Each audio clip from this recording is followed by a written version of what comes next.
Hello, let's get started on our reading. Okay, the law of least effort. In his award-winning book Guns, Germs and Steel, anthropologist and biologist Jared Diamond points out a simple fact: different continents have different shapes. At first glance, this statement seems rather obvious and unimportant, but it turns out to have a profound impact on human behavior.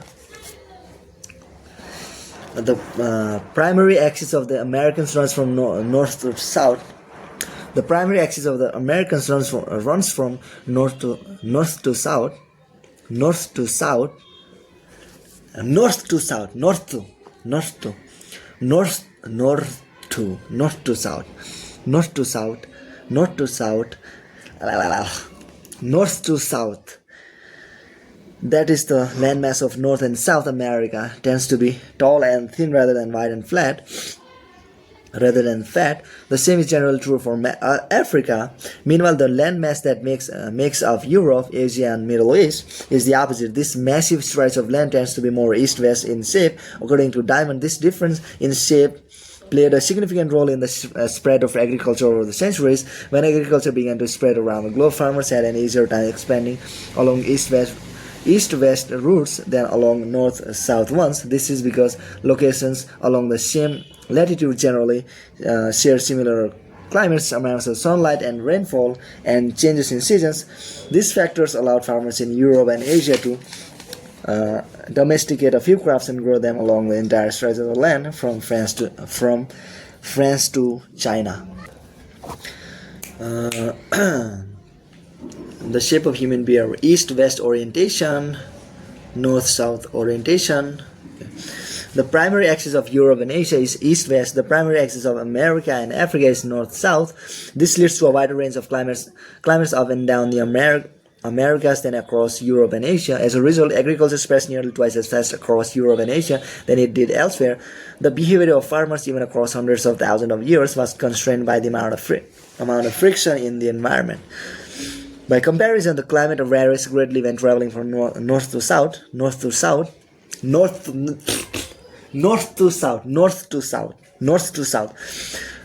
from north to south, just imagine how different the weather is in Florida compared to Canada. You can be the most talented farmer in the world, but it won't help you grow Florida oranges in the Canadian winter. Snow is a poor substitute for soil. In order to spread crops along the north-south routes, farmers would need to find and domesticate new plants whenever the climate changed. As a result, agriculture spread 2 to 3 times faster across Asia and Europe than it did up and down the Americas. Over the span of centuries, this small difference had a very big impact. Increased food production allowed for more rapid population growth.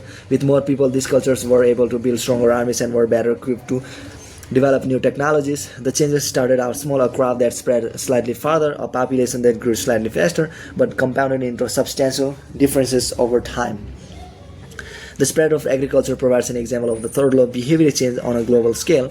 Conventional wisdom holds that motivation is the key to habit change. Maybe if you really wanted it, you'd actually do it. But the truth is, our real motivation is to be lazy and to do what is convenient. And despite what the least productivity bestseller will tell you, this is a smart strategy, not a dumb one.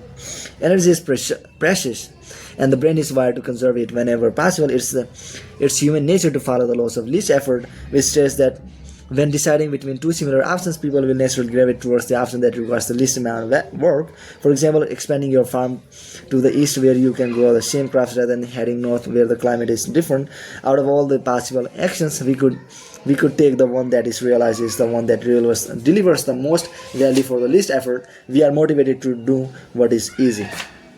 Every action requires a certain amount of energy. The more energy required, the less likely it is to occur. If your goal is to do 100 push-ups per day, that's a lot of energy. In the beginning, when you are motivated and excited, you can muster the strength to get started.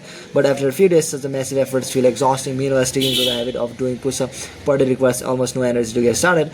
And the less energy a habit requires, the more likely it is to occur. Look at any behavior that fills up much of your life, and you will see that it can be performed with very low levels of motivation. Habits like scrolling on our phones, checking email, and watching television steal so much of our time because they can be performed almost without effort. They are remarkably convenient. In a sense, every habit is just an obstacle to getting what you really want. Dieting is an obstacle to getting fit. Meditation is an obstacle to feeling calm. Journalism is an obstacle to thinking clearly. You don't actually want the habit itself. What you really want is the outcome the habit delivers. The greater the obstacle, that is, the more difficult the habit, the more friction there is between you and your desired end state. This is why it's crucial to make your habits so easy that you'll do them even when you don't feel like it. If you can make your good habits more convenient, you'll be more likely to follow through on them. But what about all the moments when we seem to do the opposite? If we're also lazy, then how do we explain people accomplishing hard things like raising a child or starting a business or climbing Mount Everest? Certainly, you are capable of doing very hard things. The problem is that some days you feel like doing the hard work and some days you feel like giving in. On the tough days, it's crucial to have as many things working on your favor as possible so that you can overcome the challenges life naturally throws your way. The less friction you face, the easier it is for your stronger self to emerge. The idea behind make it easy is not to only do easy things. The idea is to make it as easy as possible in the moment to do things that pay off in the long run. How to achieve more with less effort? Imagine you are holding a garden hose that is bent in the middle. Some water can flow through, but not very much. If you want to increase the rate at which water passes through the hose, you have two options. The first option is to crank up the valve and force more water out. The second option is to simply remove the bend in the hose and let water flow through naturally. Trying to pump up your motivation to stick with a hard habit is like trying to force water through a bent hose. You can do it, but it requires a lot of effort and increases the tension in your life. Meanwhile, making your habit simple and easy is like removing the bend in the hose. Rather than trying to overcome the friction in your life, you reduce it. One of the most effective ways to reduce the friction associated with your habit is to practice environment design. In chapter 6, we discussed environment design as a method for making cues more obvious, but you can also optimize your environment to make actions easier. For example, when deciding where to practice a new habit, it's best to choose a place that is already along the path of your daily routine. Habits are easier to build when they fit into the flow of your life. You are more likely to go to the gym if it's on your way to work because stopping doesn't add much friction to your lifestyle. By comparison, if the gym is off the path of your normal commute, even by just a few blocks, now you're going out of your way to get there. Perhaps even more effective is reducing the friction within your home or office. Too often we try to start habits in high friction environments. We try to follow a strict diet while we are out to dinner with friends. We try to write a book in a chaotic household. We try to concentrate while using a smartphone filled with distraction. It doesn't have to be this way. We can remove the points of friction that holds us back. This is precisely what electronics manufacturers in Japan began to do in the 1970s. In the article published in the New York Times titled "Better All the Times," James Sorowicki writes, Japanese firms emphasize what came to be known as lean production, relentlessly looking to remove waste of all kinds from the production processes down to redesigning workspaces so workers didn't have to waste time twisting and turning to reach their tools. The result was that Japanese factories were more efficient and Japanese products were more reliable than American ones. In 1974, service calls for American-made color televisions were 5 times as common as for Japanese televisions. By 1979, it took American workers 3 times as long to assemble their sets. I like to refer to this strategy as addition by subtraction. The Japanese companies looked for every point of friction in the manufacturing process and eliminated it. As they subtracted every wasted effort, they added customers and revenue. Similarly, when we remove the points of friction that sap our time and energy, we can achieve more with less effort. This is one reason tidying up can feel so good. We are simultaneously moving forward and lightening the cognitive load our environment places on us. If you look at the most habit-forming products, you'll notice that one of the things that these goods and services do best is to remove little bits of friction from your life. Meal delivery services reduce the friction of shopping for groceries.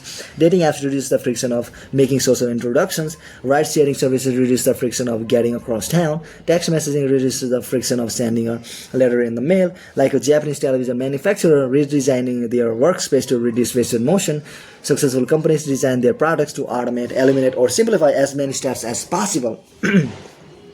They reduce the number of fields on each form. They pare down the number of clicks required to create an account. They deliver their products with easy to understand directions or ask their customers to make fewer choices. When the first voice-activated speaker were released, products like Google Home, Amazon Echo, and Apple HomePod, I asked a friend friend what he liked about the product he had purchased. He said it was just easier to say play some country music than to pull out his phone, open the music app, and play a playlist. Of course, just a few years earlier, having unlimited access to music in your pocket was a remarkably frictionless behavior compared to driving to the store and buying a CD. Business is never any quest to deliver the same result in an easier fashion. Similar strategies have been used effectively by governments. When the British government wanted to increase tax collection rates, they switched from sending citizens to a web page where the tax form could be downloaded to linking directly to the form. Reducing that one step in the process increased the response rate from 19.2% to 23.4%. For a country like the United Kingdom, those percentage points represents millions in tax revenue. The central idea is to create an environment where doing the right thing is as easy as possible. Much of the battle of building better habits comes down to finding ways to reduce the friction associated with our good habits and increase the friction associated with our bad ones. Okay, bad ones. Okay, that's it, guys. Bye.